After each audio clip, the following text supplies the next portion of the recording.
Like I'm not getting it. I think it is. All right, guys, it's 2 o'clock. Yay! Bass guitar. What's that? Yeah, good point. Good group here. I don't have a microphone, so I hope everybody can hear me okay. And I'm Greg Jones, and one thing I did was I released a CD last year, but man, I don't know. I was going to give it away to everybody here, but I don't think I have enough. So I already got one that was left. So. oh, well, sweet. Somebody did. After hearing that guy, I don't want his crappy CD. What I'm going to do... I'll sell you mine for $2. That's the way pirated music is these days. $2 is a bargain. I'll put this by on the shelf here. And when you're walking out, if you want one, they're right here. It's called View from a Skyscraper. You can go on all the downloaders spots and buy it also if you want. But anyhow, that's not a promo because who's making money off the CD? So I'm Greg Jones. You're in advanced kazoo class. Yes, I love the kazoo. Now, advanced guitar. So we have this miraculous app that Cedarville has. You guys all have that thing installed to download on your phones? Yeah. Hopefully. Good. The PowerPoint is on there. I have a lot of curriculum that's baked into the PowerPoint, so you can use that. And I have a few song charts there. Those are for reference just in case we play through, which we probably will. I'll play through some songs and demonstrate. If you want to see the chords as they're going by, you can use that for reference because I don't think I'll have those on the PowerPoints. And if you will go into the discussion area of the app and you'll post your email or your phone, whatever you prefer, if there are other topics that come up in this class that aren't in my PowerPoint, and I'm winging it a little bit, and we want to send you some extra resources on something, like if sweet picking or something comes up, then I have the option to do that if you send me your contact information. I'm not trying to spam you. I won't sell you the CD again if you send that to me. So I'm a worship leader. I'm passionate about this. I've been worship leading for 16 years, so I'm old. I'm at Stillwater United Methodists. I taught guitar at the Country Music and here at Cedarville as an adjunct.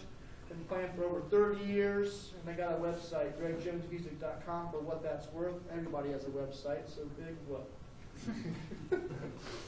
So my guitar's going to fall off. Can't have that. I don't feel like I just teaching guitar or just teaching music.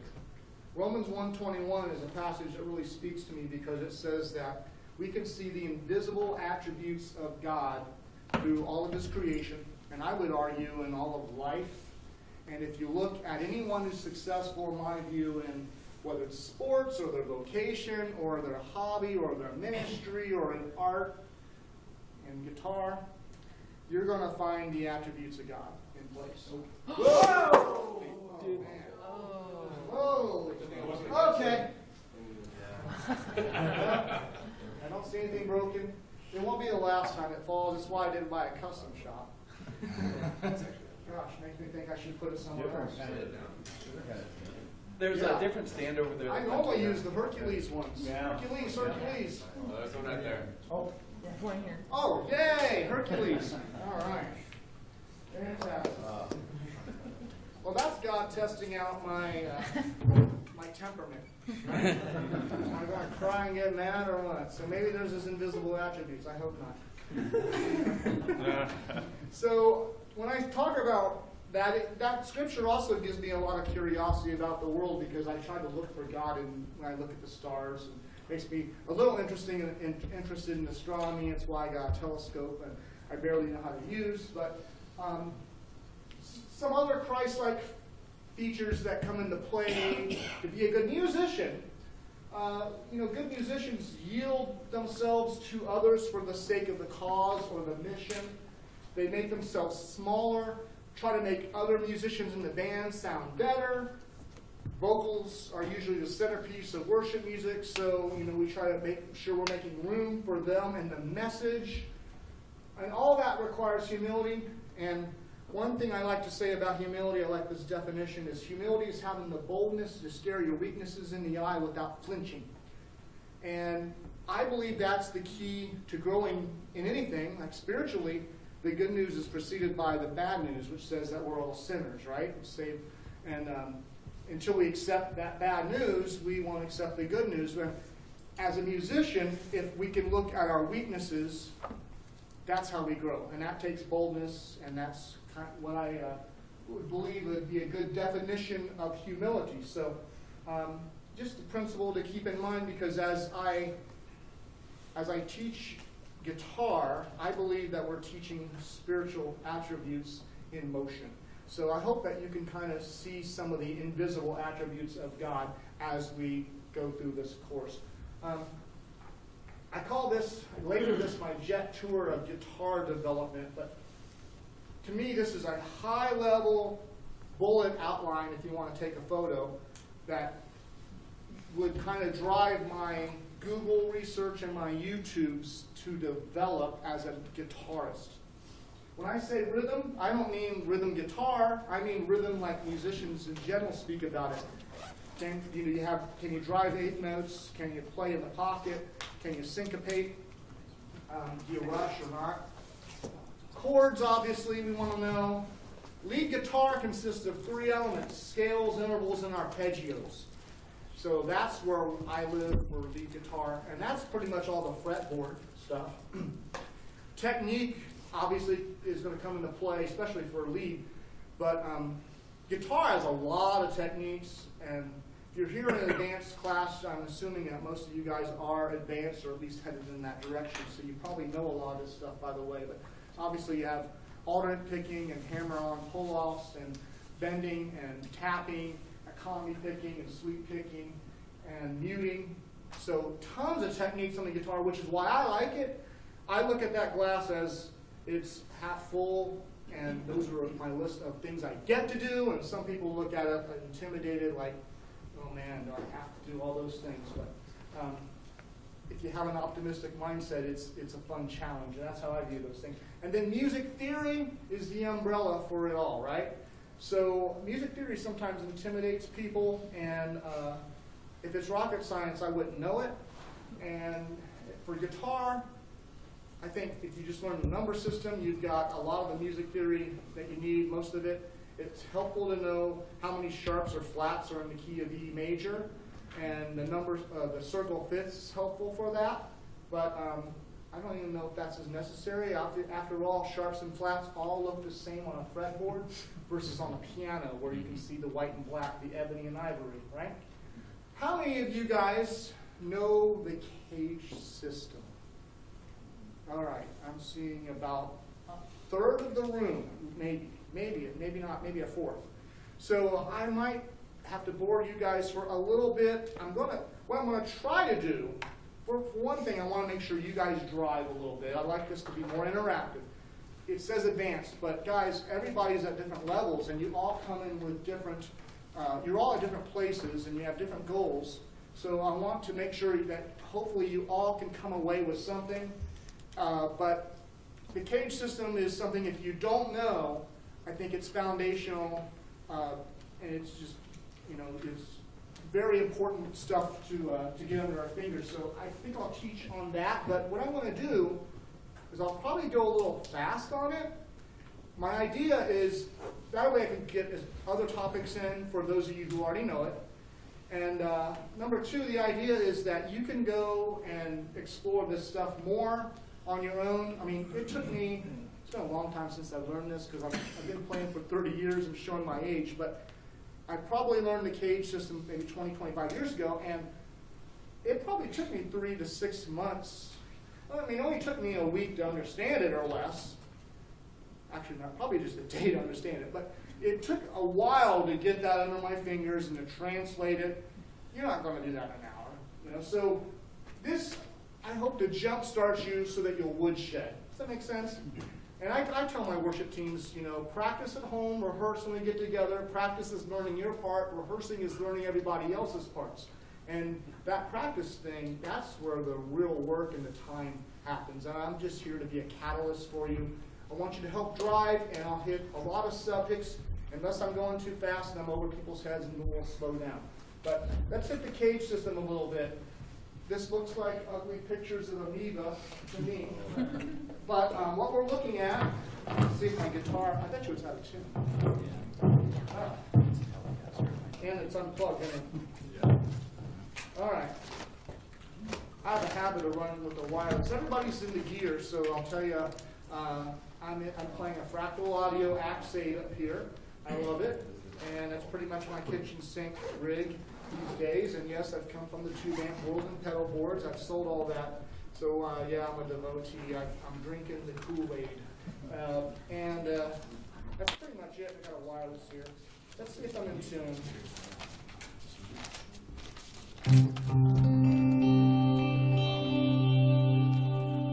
Pretty close, I think. There's some ambience on there. I think I'll get rid of that for now, just so we can hear things without effects. All right. Cage system is what I'm showing you is a C chord moving all the way up the fretboard. So we probably all know open C major chord, and here's the bar chord that connects to it. The next bar chord, the next one, and the next one, and I'm back where I started from. It doesn't look like it, but I am. I just played a C chord everywhere on the fretboard. And what the cage system allows you to do is it allows you to know every option on the fretboard for a given chord. So this is money because you're learning, you know, you're going to know every C chord. You're going to know every E minor, you know, the basic triads. And that first one, we're just starting from the left. I wish I had a laser pointer. The one on the left is your open C. So as I said, we probably all know that one. What I'm doing is I start at the root, at the lowest note, which is where my root is, on the 3rd fret. That's my 3rd position. That's going to be where I form my bar chord at the 3rd position. So when you talk about 3rd position, the top of your hand is at the 3rd fret. That's what I mean by 3rd position. Okay. The next, that bar chord that I played is the letter A. Okay. What do I mean by the letter A? Okay. I'm not saying that's by a vowel, you know, but like the game show. But what we're doing is taking an A major chord, and we're making that a bar chord, and we're playing it at the 3rd position. Okay? So I'm assuming we're in an advanced class, we all know bar chords, and we know what an A-shaped bar chord is. So yeah, so I got an A-shaped bar chord, 3rd position. And the next thing I do is I'm spelling the word cage. So at the 5th fret, what letter comes next? G. Yep. I should tell those who know the cage system, don't answer. That way you guys can't cheat, right? All right, thank you. So yeah, the G shape at the 5th position, and there it is. This is the hardest one to play. And you can, a little secret on the G, even your open G, is that 5th string note that you see me moving, you could really mute that. You could let your, I can let my 3rd finger get sloppy, and it'll automatically mute that 5th string. I'll be fine. Whoops. So I even have a finger free if I want, but I don't want to flip anybody off. Don't get a picture of that. All right. So there's the G shape. What's the next letter? E. Yep, you guys can spell. I love you. So 8th position is the E shape, and but it's still a C chord. So we got 2 letters we're dealing with: E shape, C chord. And 10th fret is the D shape. Now here's, after this one, it gets a little tricky, because your temptation is my pinky's at the 13th fret. We're starting the word caged over, so the C is next. Your temptation is to play that C chord at the 13th fret, but that'll be a C sharp. So you have to subtract a fret when you start the word over, okay? It's just a little quirk you're going to have to remember, but it's a brilliant system because you just spell, and you're spelling shapes up and down the fretboard, and now you have all your C major chords. Now, for minor chords, there's only 3 shapes that really work well for these, and those are D, E, and A. When you think of cage, think of there being a trinity within caged, and they are the letters You know, E, A, and D are your lowest 3 strings on your guitar, so that's one way to remember. Those 3 shapes, we just get more mileage out of for bar chords, and they're the only 3 that we can make realistic minor chords out of. I can technically make minors out of all of them, but if I play, here's a G minor chord. I'm at the 3rd position, so that's an E-shaped G minor. So I'm glad if anybody's not tracking with me, there's no dumb people, just dumb questions. So no, I'm just kidding. Feel free to stop me and ask me, okay? Seriously. So there's your major, there's your minor, it's E-shaped, okay? So you have your E shape, it connects to the D shape because we're in the middle of the word cage. You with me? C, A, G, E, and D. So D shape at the 5th fret. I gotta make it a minor. So it's like that, not like that. Okay? Right here we're starting the word over. Remember when we start the word over, we go to C. Our temptation is to go here, which is the 8th fret, but we gotta drop it to 7. You remember why that is, right? I know I'm going fast on some of this stuff, but yeah, so C shape would be there, but we cannot make a C-shaped minor very easily. So I'm not going to try. There's 2 notes I'd have to move on this, and I'd have to mute a string to do it. So I'm just not going to bother. So this is a placeholder. I'm playing at the 9th fret. I'm holding down a C-shaped G chord, but it's a major chord. That's just a mental placeholder so I can find my next position, which is A, at the 10th fret, where I'll play. Since A is in E, A, and D, I'll play another G minor. So I have 3 G minor chords that we just walked through, and they're built on the E, A, and D shapes. Okay? Those are foundational. They're derivatives for every single chord you will ever learn on the guitar. So I always ask when I learn a chord, what shape is this chord derived from? So even if it's a wicked chord like this, a little jazz for you, A7 sharp 5 sharp 9, it's really an E-shaped major chord that we've modified or altered, right? We've sharped the 5, we've sharped the 9, and then we muted a string because I don't have enough fingers to play all those notes. Which is a little trick they do a lot in jazz. You mute the lowest note, that's not the bass note. So that's why I'm thumbing the 6th string. But anyhow, that's derived from the E-shaped chord, all right? I was playing this one for the other class. That's a contortionist chord. And it's built on an E shape and there's a D shape up here. It's built on that and that together, okay? But my point is not for you to learn that chord today. I want to get you thinking in terms of everything is derived from C, A, G, E, and D. There's the picture of it. How do you practice it? I've got 2 suggestions. Number 1, take a song you already know and you know very well, and every time that C chord comes up, play a different C chord than the one you always go to. All right? Again, remember what we said about invisible attributes and about practice, about humility and looking at your weaknesses? We always practice what we're not good at, not what we are. So it might not sound good for you to get away from this C chord you're always playing and How He Loves. But you're practicing, you're not performing, okay? But maybe this is new for you, the G shape. So how He loves us, oh, how He loves us, right? I can go back to the cowboy chords if I want to.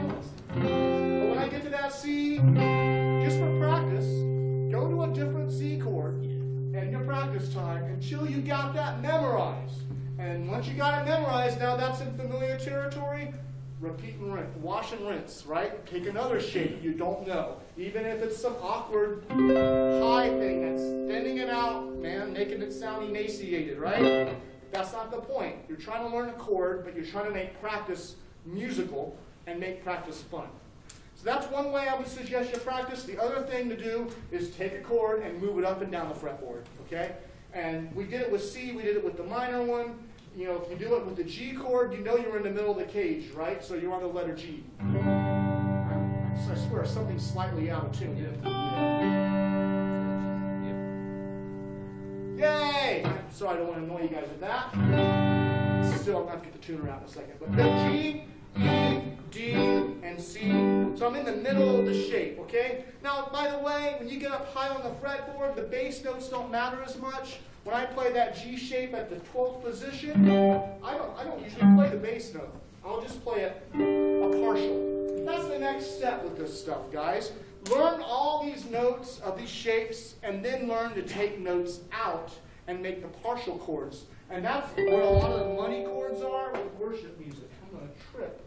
And then two things will have fallen, the guitar and the knee. All right, so I will tune and ask you guys while I am tuning. And boy, these mutes save my butt when I'm leading worship and have to tune, right? Because boy, this would be annoying to listen to. Any questions on Cage so far? Is it making sense? All right. And maybe you can think of other ways to practice it, but those are the two ways that worked really well for me. I should add that the Cage system is a mental framework that I use to think of everything on the guitar. When I'm playing a scale, my scale is on a visual scaffolding with those chords. You know what I mean?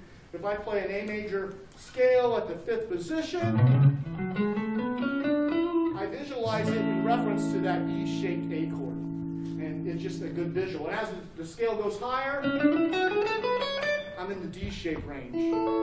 So it never has to go away. It's not limited to your chord work. Scales might be a good place to go next. I don't know. I'm not religiously committed to my PowerPoint or going in order. But scales is what I have up next. I guess I should poll the room and say, how many of you want to learn lead guitar? Or maybe you already know lead guitar, but you want to learn, do we want to develop that direction too? Yeah. All right. And the reason I have to ask that, okay, I've been leading worship for 16 years, and the music was a little more guitar-driven 5 to 10 years ago. It's becoming less and less. Our roles are more like keyboard players sometimes, more supportive, and guitar solos are like 2%, maybe 1%, maybe not even ever in a lot of churches, okay? So at the same time, that's where a lot of the advanced stuff comes in, right? So maybe we'll go down this road a little bit. I also got some more advanced stuff to show you with chords. That's fun. That's not obvious, too. We'll see if we get there. So, and some of this stuff I might be covering, you already know, of course, but this is not obvious to everyone. There's millions of scales, and I don't know most of them. They got weird names like Neapolitan ice cream or something. And Hungarian. I think they named some of them after Baltic countries for some reason. But old Soviet bloc countries, maybe they bought those up with the domains that they bought too, but on the internet. But the only scales you really need for most modern music, especially worship music, would be the pentatonic and the diatonic. That'd be it. So the diatonic I just played for you a minute ago, that's just do, re, mi, right? 7 notes, okay? Up on this piano keyboard, that's all white keys in the key, it goes in the key of C, which I'm not. The pentatonic, I bet we all know this one. The pentatonic, so a little jazz when I missed the position there. But also called sidestepping, by the way. Never hit a bad note if you're a jazz player, right? It's intentional. Just do it again. Just do it again. Repeat it again. That's a song. That should be a song. Do it again. So if you play that scale in a different phrasing, it's the Chinese scale. You probably hear that in Chinese restaurants. But those two scales, they really cover about everything that we do in most music. Yeah, there's the modes are really derivatives of that diatonic one. And there are 2 other minor scales that we can get into, harmonic and melodic minor. I wasn't planning on covering those today. I can't remember the last time I've used one of those in, okay, now we don our gay apparel. By the way, that's an LGBTQ. That's an LGBTQ lyric. La la la la la la la. Just kidding. It has that. No, it doesn't do. Maybe that's not the song. There's a Christmas song where I use the 5th note of the melodic minor. But it's rare that I'm going to use one of those alternative minor scales if you're playing classical or you want to play some modern jazz. you might get into that. But for worship contexts, I'm not going to cover those. So diatonic and pentatonic seem to be where it is. And here's old familiar shape for anyone who would attend an advanced course, I'm sure. We all know that is what scale? It probably says. Yeah, A minor, 5th position. I just played that, right? And this is the diatonic. And I played this one at the 5th position earlier. Wait, no, that's a C major. So the tonics, you see the red and black dots?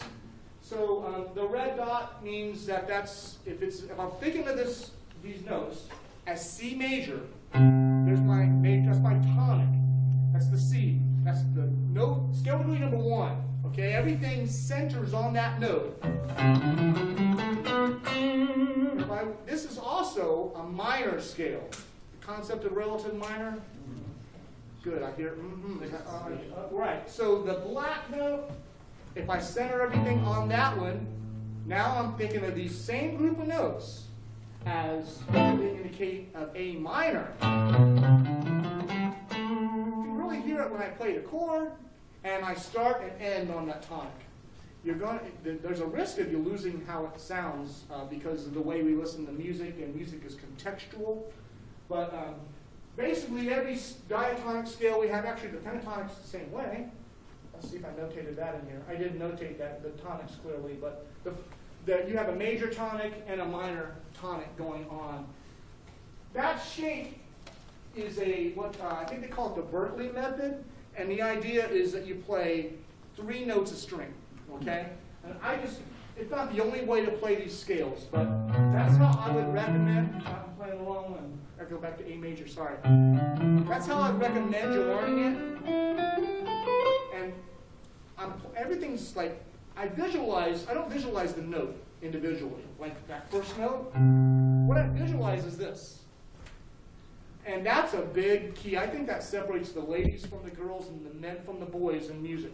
Is you always want to learn to think of everything as being in a group or in a community. You know, Jan Brady is one of the sisters in the family of the Brady Bunch. The Brady Bunch, right? We know that. So every note you play in this, you want to think it's in a bigger picture. It's in a scale, right? So I visualize this as I'm playing these scales, and I don't just visualize one single dot like a horse with the blinders on. And that helps you think about these things. But 3 notes a string is a great way to learn these.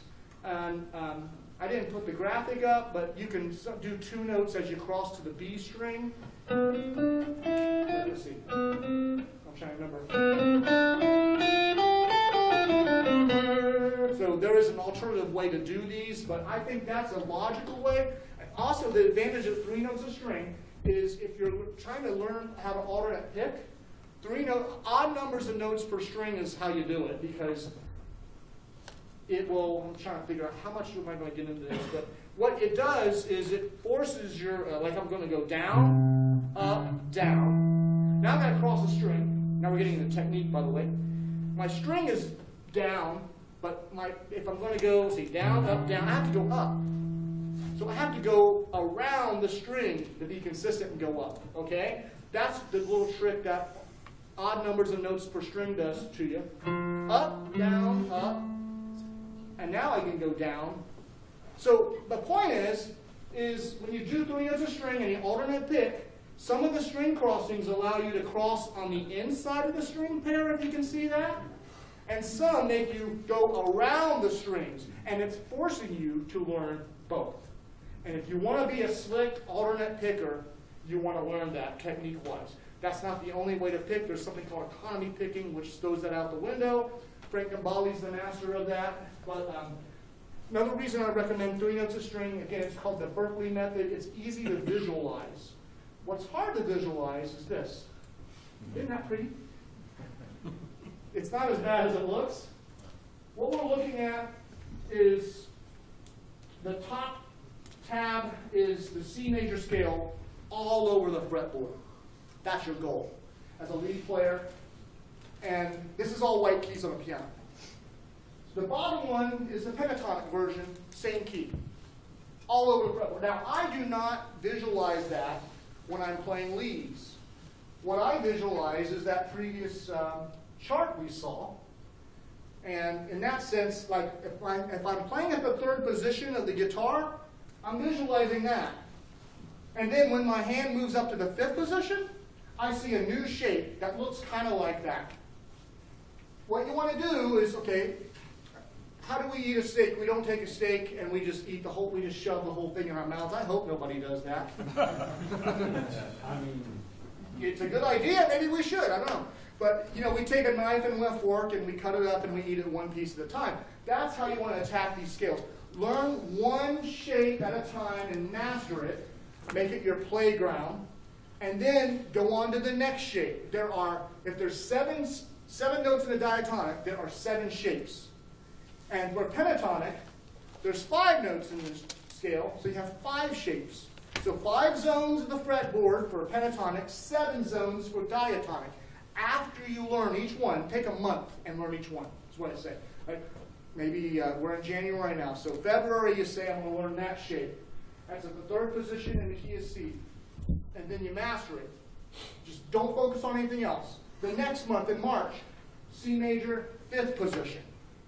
I mean, really learn this thing well. After you've done that, and we're talking 7 months if you do it at the pace I just suggested, then you have that top visual. And that's where you have liberty as a lead guitar player. Let me just show you how I might practice something like that. I'll add a little overdrive just for fun. So what I do with that top line, now that I know I've systematically attacked the whole fretboard to learn all those scale shapes, is I try to make it my playground, like I was telling you guys about earlier. I try to be creative with it, and I just say, let's find new note combinations you can put together. But I can basically play any note on there, and I'm at least going to be in the key of C major. And just showing you how this is a practice method for C major. So I'll do.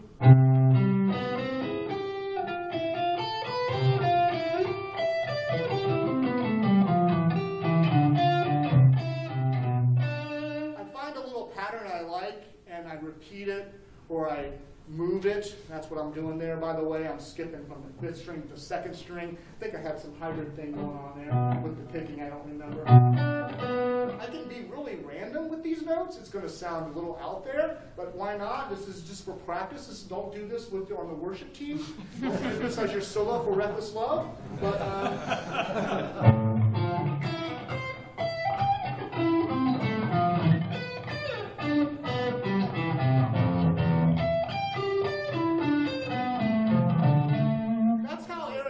would get to the point where he discovered little things like, you know, those little stacked fifths, or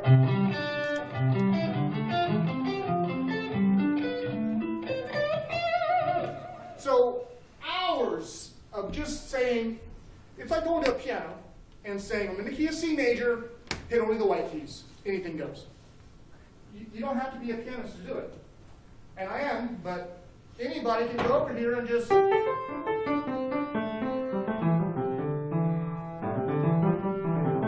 if you have like a chord progression going on, I'm not even looking at the keys, guys. It's just all, it's like playing by braille, right? So don't tell the piano players that it's so simple. Hey, I can't really diss on them because I'm a pianist also. So. But yeah, the idea is, okay, you learned all the white keys on your fretboard. Explore them. Be creative with them. Skip strings. That random approach sounds random. It sounds mechanical. It's a little sterile. So be creative with your rhythms. And then it starts to get some more life into it, you know?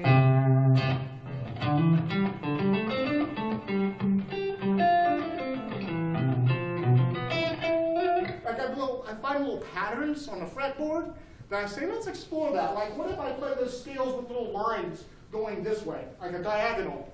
That's what I tried to do there. I wish I had a little marker I could just draw a line there and show you. I've tried to draw smiley faces on the fretboard.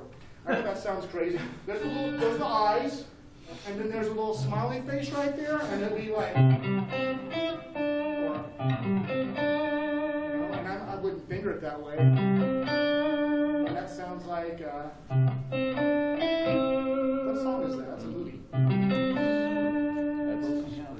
Yeah, exactly. Superman. Yeah, see? So you can write tons of music. Do you see the attitude?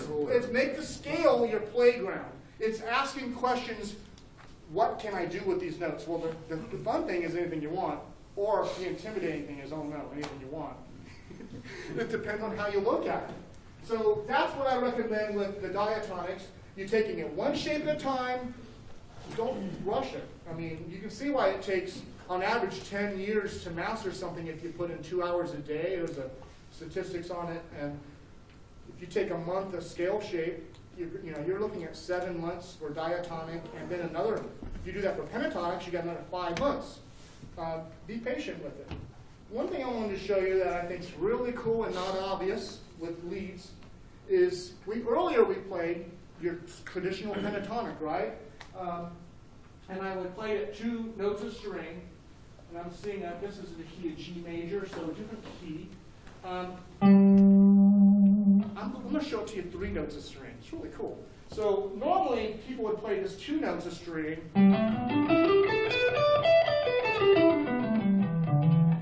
Okay, different shape than we did earlier.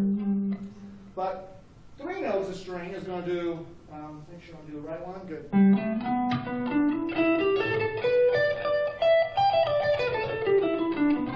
Oops. Now I'm repeating a pitch. Why would you want to do that? See that?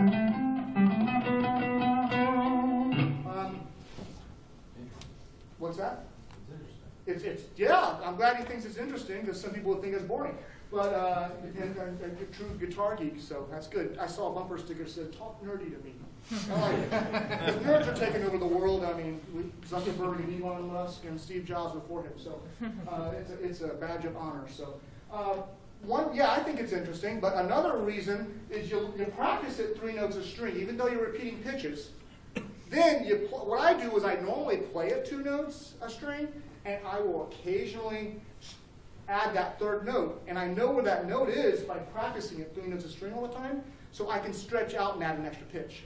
So G major, I'll do 2 notes and add the 3rd note there.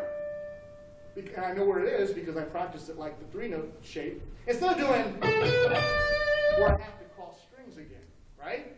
And that's where you can get some speed.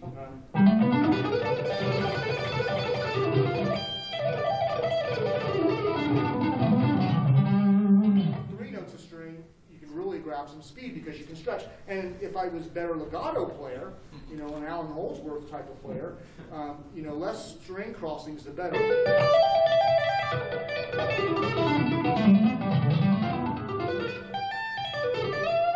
A lot of the Lincoln Brewster lines he's doing are 3 notes of string pentatonic and 4 notes of string diatonic, which I'm going to show you next, if we got time, if I'm not losing the room. You guys like this stuff? Yeah, it's good. Okay. So the 4 notes of string diatonic, we have till 3, or is it 2:45? 3. Yay, good. I was thinking at 5 minutes left. 4 notes of string diatonic looks like this. I pick G major. This is a stretch, 8th position. These are impossible for my modest-sized hands to play too low on the fretboard. If you're Billy Sheehan, he's got huge hands. He could probably do these, but that's why he plays bass. But at the 8th fret, I can hit these. Some of you with smaller hands, just keep in mind that when you need to stretch, like that stupid chord I did earlier, remember that thing with overdrive? It'd be... Whenever you have to stretch, lower your thumb and reach the neck up to where your neck is. And you'll find you have way more mileage on the fretboard than you thought you did, including with something like this. So this is...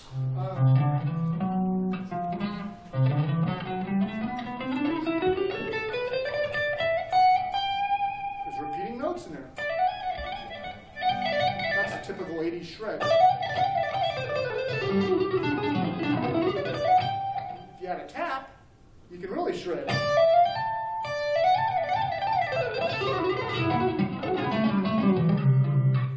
Without the string noise, of course. course, but that's the idea. By the way, they make something that helps with the string noise. You can a little damper you can put on the neck. I bought one, but I don't really use it much. That's not a style I get heavily into, but it's a cool thing. I'm kind of like, my personal practice is kind of like in the world of the Brad Paisley country stuff. Kelly fits that, and jazz. I'm kind of doing that a lot, but I did shred for years. Kind of cut my teeth on Van Halen when he was playing with Hagar and 5150 stuff, and saw him live on the Live Without a Net, and I'm like, oh wow, that rocked my world. Something else creative you can do with scales, I'll hit really quick, is what I call octave string pairs. And the top one, I'll just use that one. I want to make sure I get through other things. This is part of the G major diatonic. Do, re, mi, still, right? Normally you'd play that shape we were doing earlier, my third fret position. That's how it would normally be, right? What I'm doing instead is playing only the first 6 notes, which is the first 2 strings, the first 6th and 5th strings. How confusing is that? E and A strings, okay? I'm playing that, all I'm playing, first, the lowest 2 strings. Take that pattern, it's all whole steps, jump it an octave. Okay, this is like Fonzie's jumping the shark thing. No, it's not. There's an octave, right? So I'm going to play these 6 notes starting from the octave up and do it again. That should be a song, right? I swear it should be. From here, then jump an octave.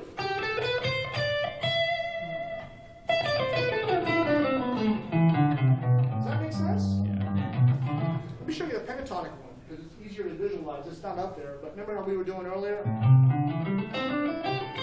Take the first 2 strings, up an octave. I probably should have given you that example first, right? This forces you to start shifting your shapes, because that's the next realm. After you learn the shapes, one shape at a time, systematically, just like cutting and chewing that steak instead of shoving the whole thing in your mouth, right? The next vista for you is to learn how to shift shapes, and that is a good way. There's only 1 note missing from that to make it a full 7-note shift. So you're starting to attack the fretboard. I call that diagonally. Make sense? All right. Scale sequences is a fun place to go. And this is the idea that you number the notes in your scales, and then you play numerical patterns. So I've got the key of C there, and the first patterns. Basically, you want to look at these as if each measure is a pattern, an exercise. I think that's how it works. So it's 1, let's see. That's a pattern. That's the first one I just played. You can apply these to every single scale you have, but it's easiest if you apply them to diatonic starting out, easiest to think about them. The idea, and I probably should write this, although my stupid marker. Is this very visible? No. I'll just tell you, sorry. You just like groups of 4s ascending. 1, 2, 3, 4, then 2, 3, 4, 5, then 3, 4, 5, 6 would be an example. Okay, so 1, 2, 3, 4, 2, 3, 4, 5, whoops, wrong one. 3, 4, 5, 6. And everything you practice forwards, practice backwards. Okay? So you're numbering your notes. What if I played every other note, which would be odd numbers, right? Whoops. That's an arpeggio also. So if you're really creative with scales, you'll unlock all of the secrets of music, because everything's a scale. All those chords are scales. Number system is showing you how chords move across scales like train tracks. Harmony, you harmonize the scales, you get chords. So if you really just ask those what-if questions to scales, that's what you get. Intervals. This starts to bridge us between lead and rhythm. Maybe I'll use a cleaner tone for this. These are called, I call them inverted thirds, and they're also known as 6s. You just play them first. You've heard the sound, especially when I have a twangy guitar going, right? So key of C. That's the key. That's the key part. You're playing these notes in a key. Now, what's happening? I'll just play the first one as an example. That's an outline of a C major, open C major chord. So we know that one. That interval is inside that open C chord. Okay.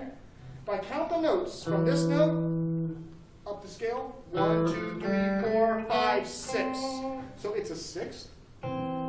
It's also an inverted third. It takes a little more thinking to figure this out, but basically that's an E to a C.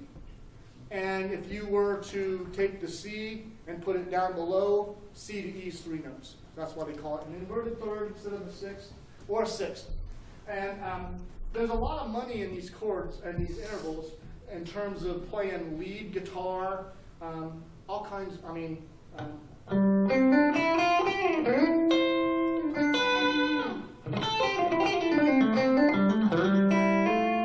Those are all those. I mean, that's an inverted third, and that's an inverted third. You know, and those are all inverted thirds. So you can use them in blues and jazz. You know, right? But they're also used in worship music for a lot of these signature lines. One thing I like, and this is why I told you guys this is bridging the gap between lead guitar and chords. Imagine playing these with C bass notes, because we're in the key of C, right? I'll let you visualize it by doing it 2 hands. Don't try this trick at home, friends. I'm a trained professional. Here's your C bass. Now, the bass player, having a bass player play the C would help. There's my inverted third. I'm going to move the thirds up. Whoops. Fat fingers. I need to lose some weight. It's a little keto diet. Okay, what's the point of this? It's not to be a circus clown on guitar. I want to show you this concept. I'm going to play it all with one hand. No, not all of it.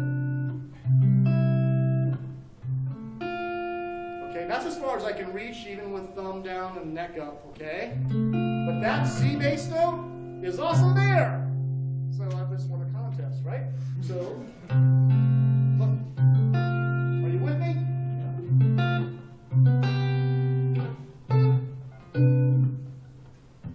Whoa! Woo! Hey, thank you very much. Thank you very much. All right. Now, repeat that exercise with D bass notes, E bass notes. In other words, take your bass notes through the C scale as you're running up and down those. And what you're doing is you're learning new chords, or at least the outlines of new chords, using intervals and scales. Isn't that cool? Nice. So it's easy if you do it the E bass, by the way, because you got it's the third note of C major is your open string, right? This is also unlocking chord melody playing. If you want, you know what I mean by chord melody playing. And whenever you play something that has a melody, a chord combined.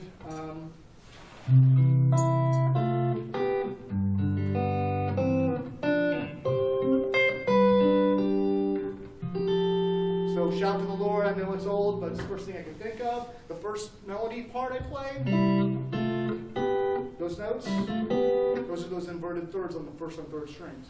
Bass note is C. Change the bass note to G for the 5 chord. There they are again. See? So there's a lot of chord melody playing you can learn by just learn these intervals, combine bass notes to them. You're thinking in terms of scales. And inverted thirds work. Don't limit yourself to that string pair. You saw me play the first and third strings also. Straight thirds work really well. What's the stupid song I hate? Yeah, I can't stand that song. Sorry. If you guys like it, I'm sorry. Don't buy my album. So take those and combine with the bass note. Right? So, I mean, there's really a ton. I'm probably giving you a year or two's worth of practice here. Would you agree? It took me a while. It's fun stuff. I'm just going to touch on arpeggios, but an arpeggio, you take a chord and you break it apart. The most common melody we've ever heard doing this is, right? Most of that's an arpeggio. It's taking a C-shaped bar chord, C-shaped D chord, and breaking the notes apart. Except I'm letting them ring when I play it that way, which is what we do in rhythm context, but for leads and melodies, I'm just lifting off the notes so that I can get note separation, all right? And melodies, a lot of shred playing is, going to be arpeggio. So one trick they love to do. That's a tapped one where I'm string skipping. So that's fun to do later. I don't think I'm covering that in this class, but Guthrie Govan does stuff like that. How many of you know the number system? All right, so I'm getting about a little more than knows the cage system. So you guys okay with, let's hit that a little bit? I guess it doesn't matter, I'm going anyhow. We're doing good on time too. Number system is a great way to think about your chord progressions and music. And what we do basically, and this is, I probably should have put up a simpler chart than this, but let's just look at the key of C major, which is the far left column. And what you're doing is numbering your chords for whatever key you're in. And if I'm in the key of C, then it's key of C major. C major is the 1 chord, and it's major. Okay, that's easy, right? If I jump to the 4 chord, which is F, that's a major chord. Okay? And then the 5 chords is major. So 1, 4, and 5 are major. Okay? The numbers I skipped, 2, 3, and 6, I'll talk about 3 and more in a second, but for now, would be minor. Okay? So D, E, and A would be minor. Alright?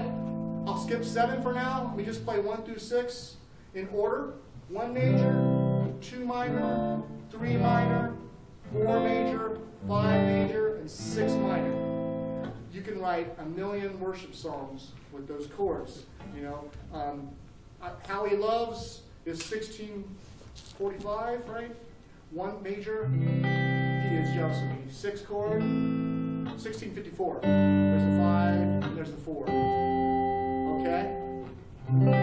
So, and by the way, a lot of worship music does 1654 chord progression and 1645 chord progressions. What do I mean by that? I'm speaking in Nashville lingo. The Nashville studio cats will, when they say 1654, they mean 1 major, 6 minor, 5 major, 4 major. And everybody knows which chords are major and minor because they've memorized this pattern which says 1, 4, and 5 are major, 2, 3, and 6 are minor. And again, I got to discuss 7 and clarify something with 3. But when you know those patterns, then you can shortcut your communications. All I need to know is what key you want it in. A lot of worship leaders will write their charts out only in numbers, by the way. The numbers help you think differently, and I would argue enhance your thinking with chords, because now you're forced to think of that G chord as being related to the key you're in, which might be the key of G or the key of C or the key of D. And that change, it'll make you a better player to learn to think like that. The numbers teach you how to use chords. Like the 5 chord is the place you play dominance, if you're going to play a dominant, which we hardly ever do in worship music, but in the key of C, and if I go to the G chord, that's diatonically, meaning in the key, that's going to work, okay? Now let me talk about 3 real quick. I said that 3s are minors, but you see what I wrote is a C over E, it's a slash chord. I wrote that in there, not because I'm a Guns N' Roses fan, a slash chord would mean that some of you get that joke. The rest of you guys will get it after the caffeine's kicked in. But what that means is there's a C chord with an E bass. 80% of the time, my numbers, give or take, instead of a 3 minor, you'll hear 1 over 3. In worship music especially, okay? But I would say even just in pop music all around. So I don't see E minor used as much in key of C major as I see a C over E used, 1 over 3. When that 3 minor is used, it tends to have a little bit of a jazz or bluesy sound to it. Gospel will do that a little more. Number 7, if you guys learned the number system already, you probably know that most people teach this as the diminished chord. And I hate diminished chords. No, not really. But in the key of C, if I did a B diminished, it sounds, okay, as the deer. That doesn't work. I mean, that's not the chord in the song, right? Or here I am to worship. I'm thinking of old songs I know, but in the key of E, light of the world.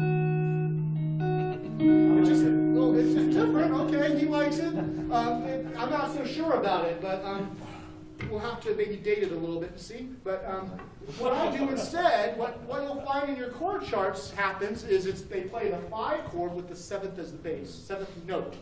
So in the key of E, that would be the 5 chords of B. The 7th note is your D sharp. So I'd play a B. It'd be a B over D sharp, and it'd be light of the world. You hear the difference?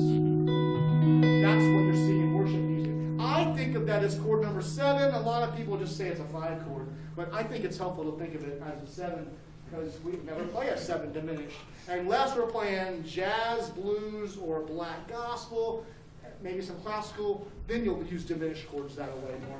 So as the deer would it be as the deer. So G over B, 5 over 7. Let me just stop because we've got 5 minutes. Questions? What do you want to learn? What have I not covered? What do you want clarification on? Yes? Just if you don't care to give me like maybe your general tone configuration. Everybody loves gear. I love it. We should do a separate gear class. I'm using a Fractal Audio Axe 8. You were hearing when I'm demonstrating stuff without effects, it's just a Badger 18. This thing has 100 and some amps in it. And modelers, in my opinion, really have started to bridge the gap that was been lacking traditionally between them and tubes. Once they started to be able to process something called impulse responses, otherwise known as IRs. And IR is a technological geek thing where I told you the geeks will take over the world, the nerds will, where they model the speaker and the cabinet, and they're able to do it very realistically, and it's probably 50% of your tone, as what Keith Thorne argues in Premier Guitar Magazine, but it takes a lot of processing power, and what's happened in about the last 7 to 10 years, the processing power is caught up to be able to run IRs. So Helix, Kemper, Fractal, Atomic Amps, Headrush, a few others, those guys are running impulse responses, and I'm telling you, it's a game changer.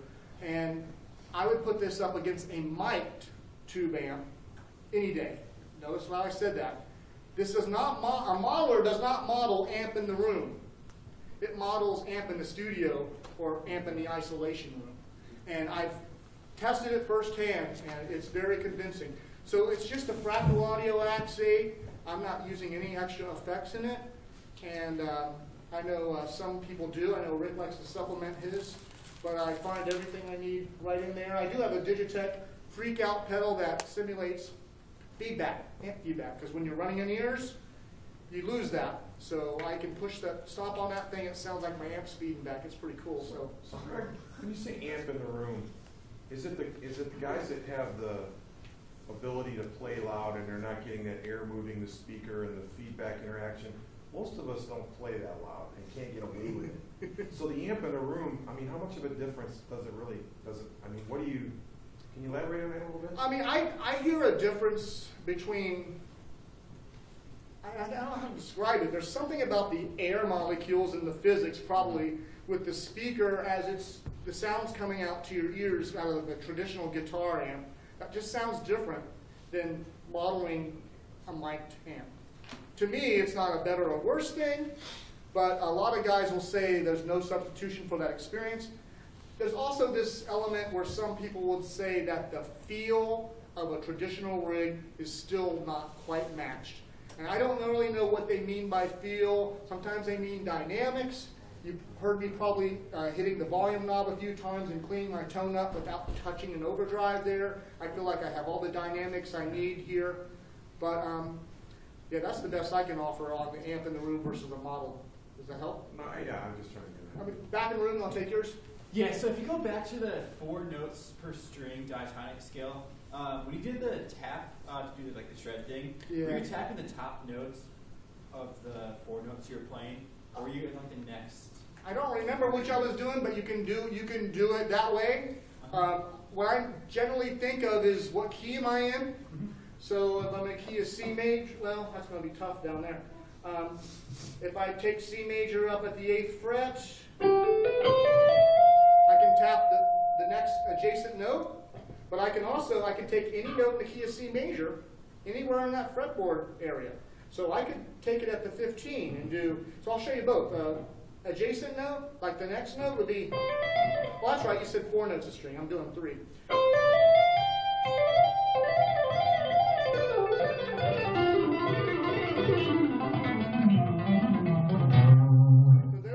Those are adjacent notes, but I can add space and do it up the final frontier. Add them up here, right? So I can do, sorry, the way my brain works. You know, so it just depends. So be creative with it. There's no rules, in my opinion. Yes. I was gonna say now I get so I have the Helix and I download all my sounds from worship tutorials. Where do you get your presets? Yeah, your presets, or do you just make From them Rick yourself? Brand? No. Yeah, Rick does. Rick is a tone thief. But no, I built some from scratch, and I also bought some. No matter what you buy with these modelers, you can find places that sell them. There's one called Austin Buddy that sells all these presets, and they're just bass line amps with no effects except a little reverb. And I've used those as my template to add on. But this thing, the downside of the Fractal is it's very, well, it's an upside too. It's very tweakable and very complex, and you can go into the weeds, and I do sometimes with the tweaking, but it doesn't have very good user interface.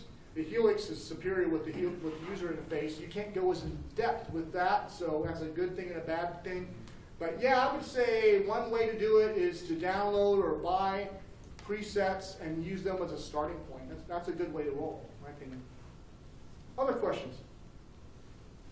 Some tips for like doing some of those lead lines and scales and things for if you're going to do that on an acoustic guitar versus electric.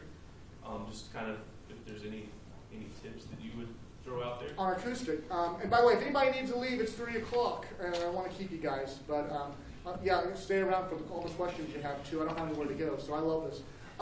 Yeah, good question. On acoustic guitar, I don't play a lot of solos, occasionally do. Probably that chord melody stuff you saw me doing is what I would play the most. And just taking those intervals and combining them to the bass notes, I think is a good way to start getting into chord melody playing.